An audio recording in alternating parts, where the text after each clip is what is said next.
and uses and on set. Everything. No, I say okay, it's not. I say that you can use this. Like, so this is not. Oh, is it kind of connected to your voice? Okay, yeah. So you can maybe see this thing. Exercise the walls and medium and life getting carries and now.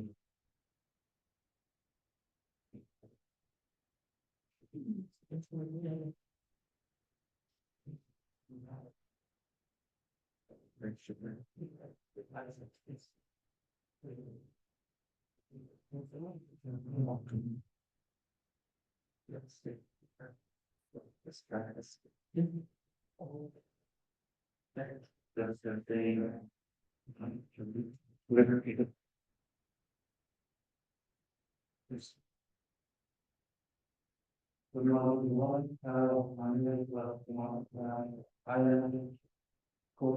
Sitting there, you to research on additional options.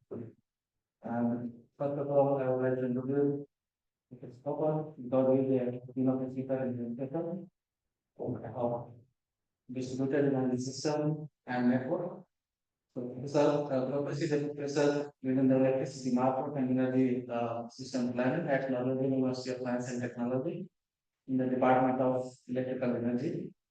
And its research interests are basically integration of renewable energy storage, and optimization of zero carbon energy systems. So he is going to present his keynote speaker talk about the role of nuclear energy and reservoir demand and capacity expansion planning. Thank you, sir.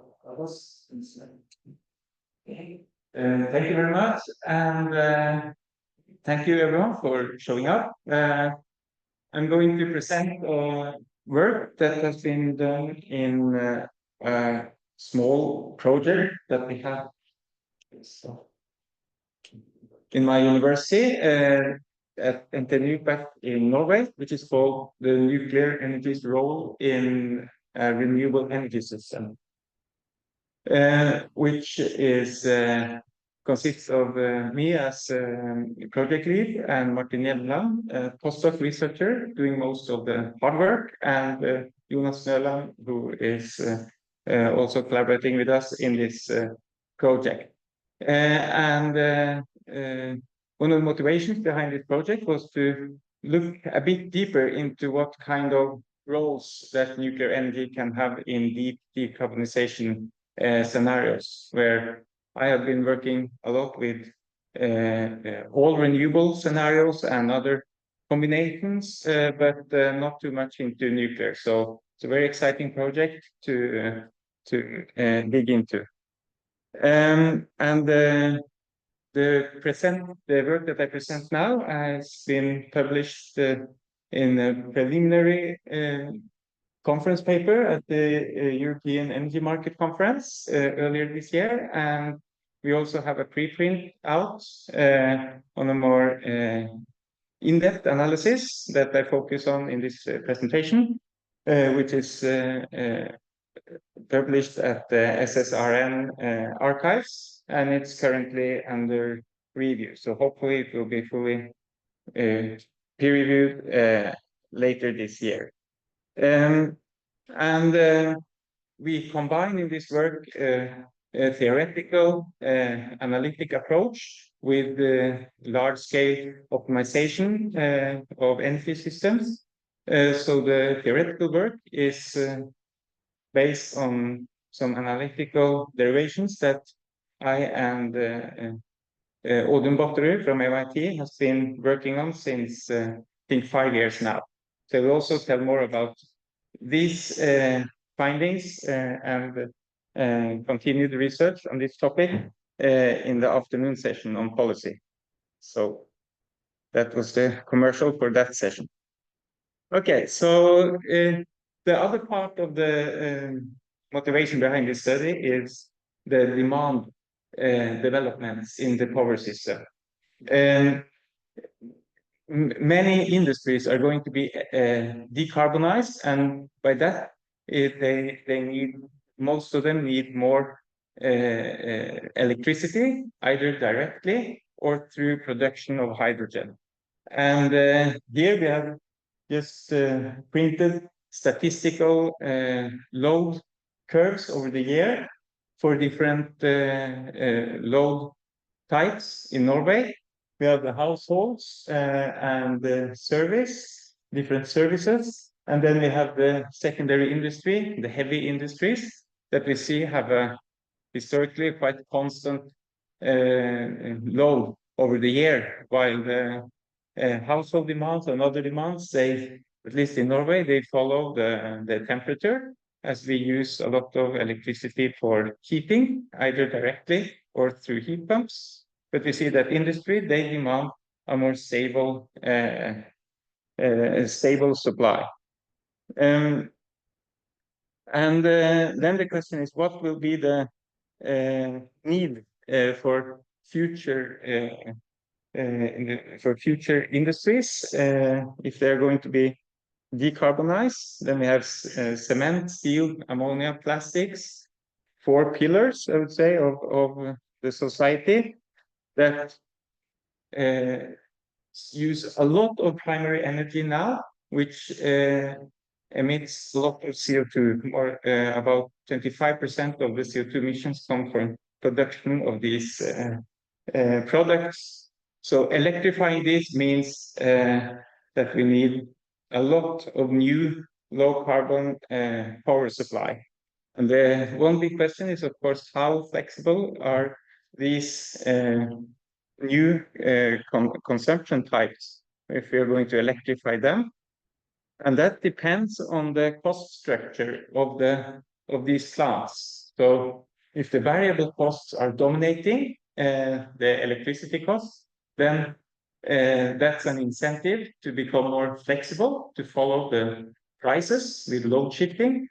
But if they're more heavy on the investments and the capex, then they are less prone to be flexibility options. So in other projects, we look into details of industrial flexibility, and there is definitively huge flexibility potential in many of these industries, but perhaps not all and at every place.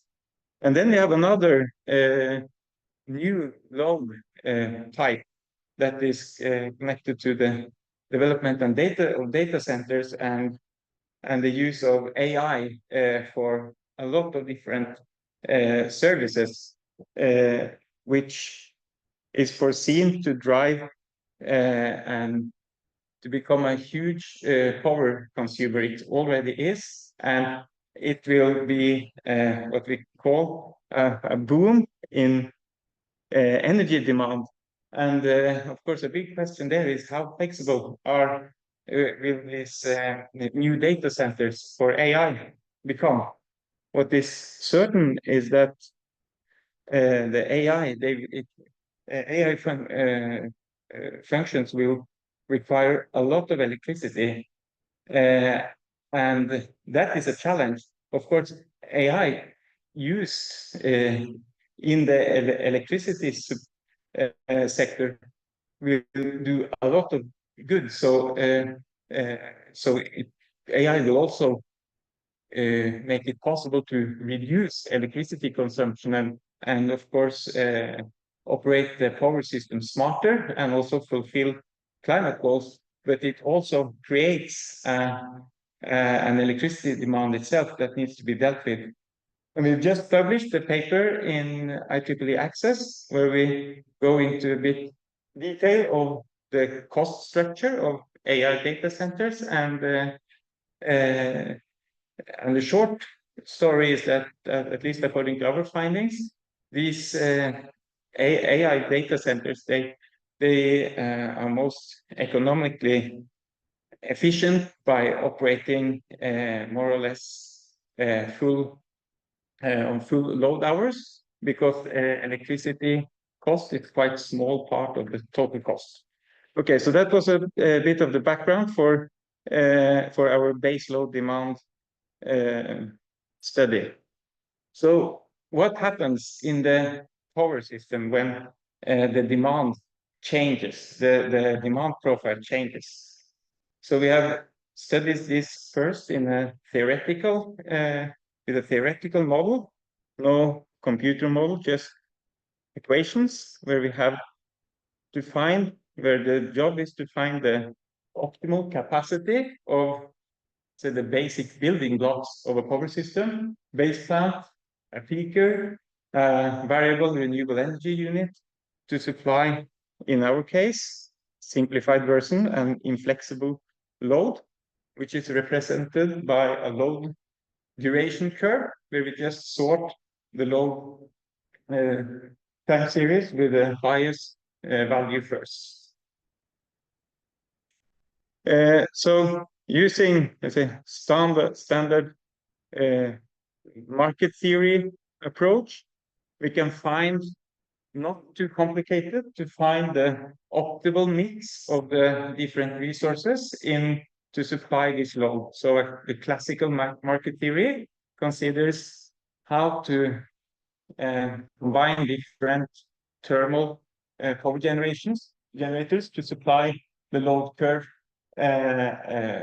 in different hours. So with no VRE, so no wind or solar, then we have, in our case, an optimal mix of baseload capacity and peaker capacity.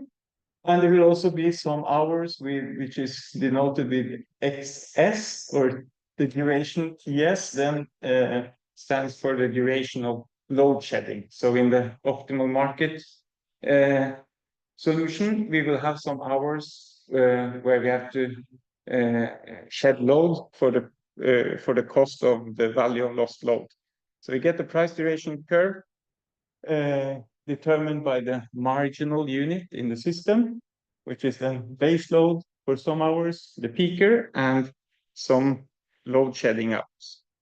So when we add wind power, or a combination of wind or solar, or Reno River Hydro, which we here assume is cost competitive with the thermal energy, then it will drive the net demand curve seen by the thermal generators. And in this case, assume wind power is so cheap that there will be some hours with surplus wind power, which we have to curtail to keep the power balance. And during those hours, we will then have zero price, because now the wind power plant is the marginal generator, and it has literally zero operating costs. Well, we still get some non-zero prices when the other generators are marginal, but we can see just in this simple example that the wind power plant take part of the job that the baseload plant had before, to mostly replacing the baseload plant. So what happens with this optimal mix in this simple system when we add a load, and when we add load with different shapes?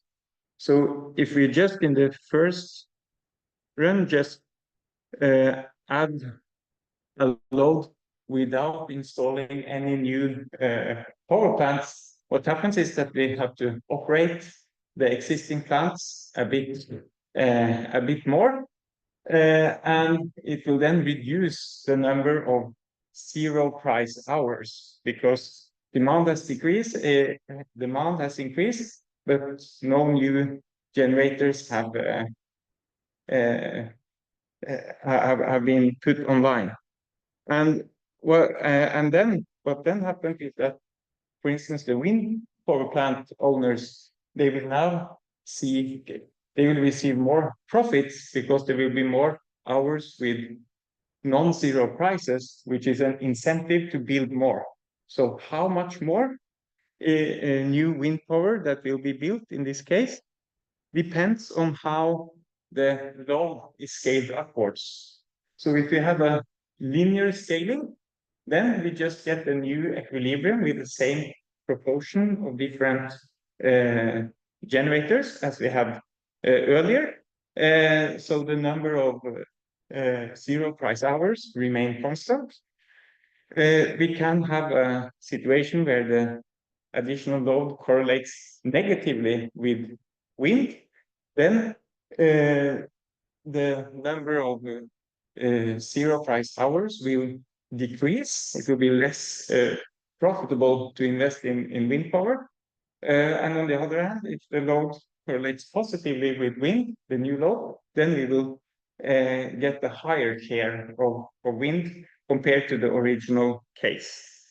So we have derived equations to confirm these observations also analytically, and can just present a simple numerical example from the theoretical study, where we then have first the load curve in gray, and then we have the optimal amount of wind power. In this case, gives us a net demand curve or net load curve that has some zero price hours.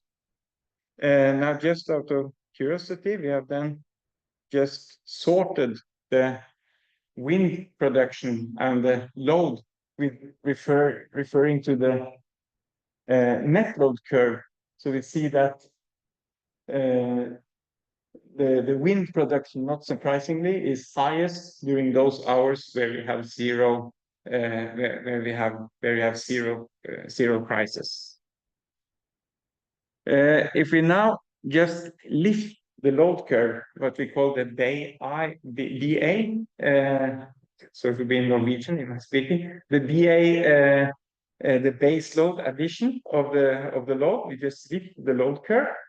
We see that the new optimal point has a far less zero price hours, meaning that it doesn't correlate very well to the wind profile that we have used in this case. Well, if we use what we call here the LLPS, the linear load profile scaling, we will keep the same proportion of wind to the peaker and baseload plant, and then theoretically the same amount of zero price hours.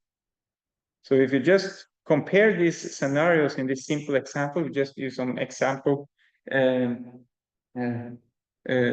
input data for costs and time series. We see that comparing no VRE with the reference scenario with VRE, we see that VRE is very cost competitive, or wind in this case is very cost competitive. We're going up to 70% of the installed generation. And we see the big difference when we add the load with, I think, 50% in this case, with just lifting the load. See that most of this load lift is then supplied by the baseload plant, as opposed to when it's lifted in a linear scale, we then get the same production mix as we had before.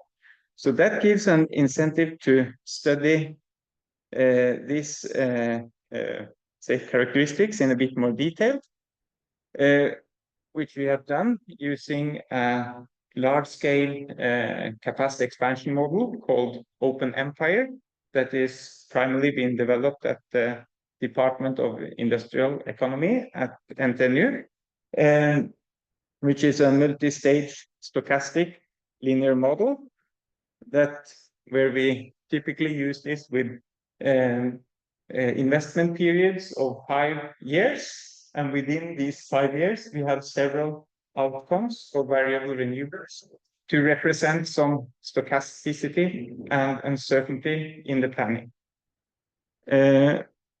As you can see from the picture on the side here, we have modeled we use as a basis the data set for Open Empire that is available on GitHub, I think, which represent more or less whole of Europe, represented by typically one node per each country, except for Norway, where we have represented each price zone.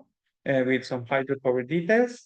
And we also have transport capacity constraints between countries as usual in the capacity expansion model.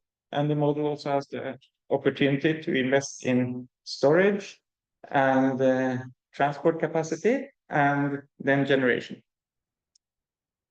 So our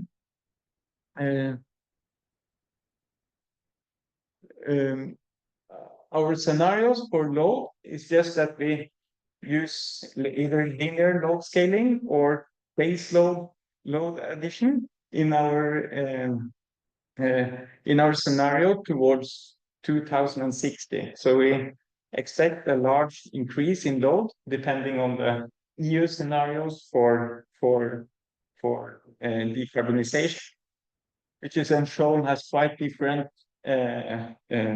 shapes in countries like Germany, and while in Norway it's a bit steeper low curve due to the use of electricity for heating. So neither the baseload addition method or the linear scaling is correct. There are a bit of outliers, but we expect that, okay, representing those two kind of extremes will tell us a little bit about how the optimal mix can develop based on the load developments.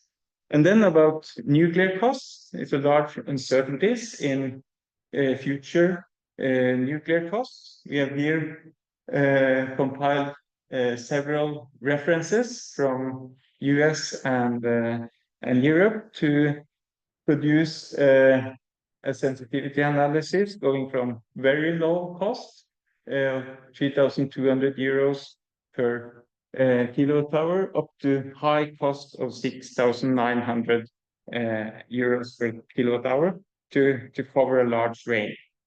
But still, in the Empire model, we have not considered construction time. So that's a limitation on the study, both for nuclear and for transmission and other investments. So if we start with installed capacity development and we compare the low cost scenario for nuclear with the high cost, and then we have the dotted lines that are linear scaling of load, and the solid lines are the base load addition, lifting the load. We see that first, of course, the low cost scenario and high cost scenario differs quite much when it comes to the mix between variable renewables and nuclear in the mix, and also that the baseload demand gives more incentive for installing nuclear, while the opposite is true for the wind and solar. So this is installed capacity. Still see that onshore wind has the highest amounts, but then looking at the annual generation in the low cost scenario, nuclear then becomes the dominating energy source because of the high load of the high loading or the high fuel load hours of these plants. While in the high cost scenario, they are still in quite dominating in the mix, but onshore wind is the highest producer. So soon to wrap up, just want to share, we have then also extracted the value factors or the capture prices for the different generators over time and for the different load scenario and cost scenario for nuclear. We'll see that, for instance, for wind onshore, we have a declining value factor, but not dramatically declining. It's not like you get so much surplus energy that you have zero value, but much higher value in the start, because then wind is not dominating as a marginal generator so much. A bit of increase at the end is according to technology developments that we have also assumed in the investment options for the future. While the nuclear has a rising value factor, but it also means that it's been used more as a flexible resource. So the full load hours goes down in the end. It's more like a flexible generator. Okay, so before wrapping up, we just also highlight that these were the average values for the whole Europe. If you look at how the nuclear installation will be distributed among the different nodes, we see that the nodes with more baseload demand has much higher nuclear in the optimal mix than the nodes with more variable demand over the year. Okay, so wrapping up, we can say that we have done a theoretical analysis of how the optimal mix changes with changes in the load profile using deterministic time series. Stochasticity would improve the study. And when we add industrial load, this mostly is covered by baseload plants. Then we made a detailed analysis of the European power system using a capacity expansion model. High cost assumption for nuclear costs as a system that needs more storage capacity and also more land use due to the more dominating wind and also more bio in the case than in low cost scenario. And when we add baseload demand, you get a higher share of nuclear than when we linearly scale the load. So by that, I will conclude the talk. Thank you.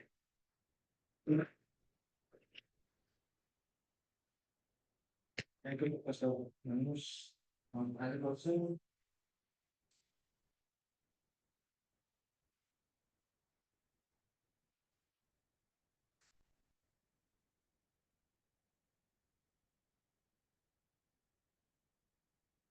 Thank you for the presentation. Alongside us, you know, some of your discussion.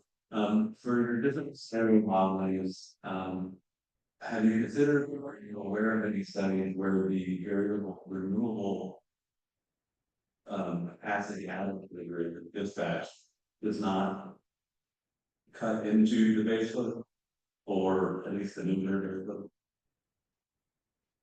Yeah, so in the reference case, the variable renewables definitively cut into the base load. And if we leave coal out of the mix, then you have wind that is dominating. And we see this is a very simple. This is a simple one node case study where we just change the investment costs of nuclear between 5,000 euros per kilowatt hour and 7,000, and then it's like a switch between onshore wind and nuclear between these two investment costs of nuclear. So yeah, in a very simple system, the proportion between variable renewables nuclear is very sensitive to this input data on cost. But however, when we use a large-scale European model taking kind of all many more constraints into account, we see that it's more like we get a tendency towards more nuclear, tendency towards more variable renewables. But in all our case studies, these were both quite high shares.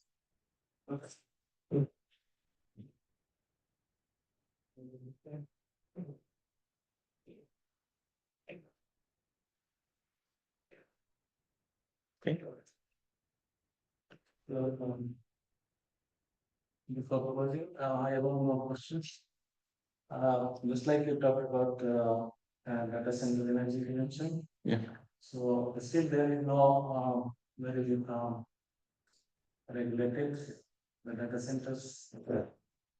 So how do you take it in your model? Like what is the future of data center energy consumptions and how the load curve will change with the time? Because you are considering around 2016. Yes. Rather than Yeah. period of that. So how this can evolve and how you can tackle it? Because uncertain data and normally requirements. It's so uncertain. So in our study, I think we were very conservative with regards to the electricity need for data centers. We used like yesterday's predictions. So in the new separate study that we have done, we see that most probably these scenarios have to take into account data center expansion in a different way that we have thought of before. So whether they can then play a role as flexible units or not, I think is quite important. Thank you so much. Okay, thank you.